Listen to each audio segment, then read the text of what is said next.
Ngayon ko naalala, nag-a-affiliate ako. Lahat ng mga nabili ko, ipo-post ko na lang ng kumita ako. Yan, ipo-promote ko po yan sa inyo yung adjustable bathroom multi-corner. Napaka-space saver po niya. 2019 pa ako nagpagawa ng CR ko.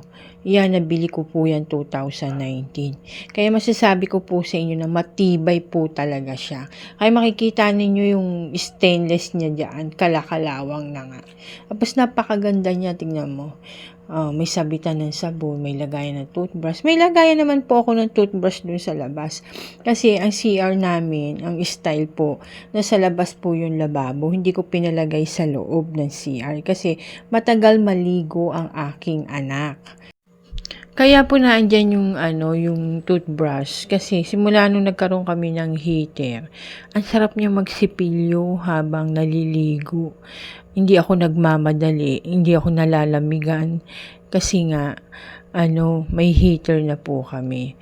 Nakita niyo ba yung tinuro ko sa inyo? May kalakalawang na yung bakal niya kasi talagang matagal na po siya na nabili. Tapos ipopromote ko din po sa inyo yung lagayan ng toothbrush namin. Hindi ko na ginagamit nga kasi nasa loob na yung toothbrush namin. Pero ipapakita ko rin po sa inyo kung paano gamitin. Legit po siya, squeezer siya ng toothpaste. Ayan. Tapos yung lagayan ko ng sabon dyan sa lababo. Maganda po at talagang legit po siya. Kasi sabay-sabay ko po yan binili nung nagpagawa ako ng CR. Yung lahat ng mga accessories ko sa CR. Alam mo naman ang mga misis, para sa ikagaganda ng ating tahanan, nag-iisip tayo. Mura lang yan. Murang-mura lang po yan. Napakaganda po yan. Maganda yan kasi siyempre naghihilamos kapag umaga. Kailangan may sabon din dyan. Iba din yung sabon sa loob ng CR.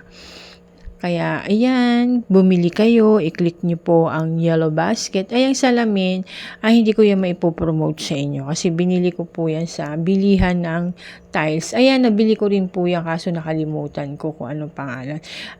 Sa susunod na lang po. Click the yellow basket. Click, click.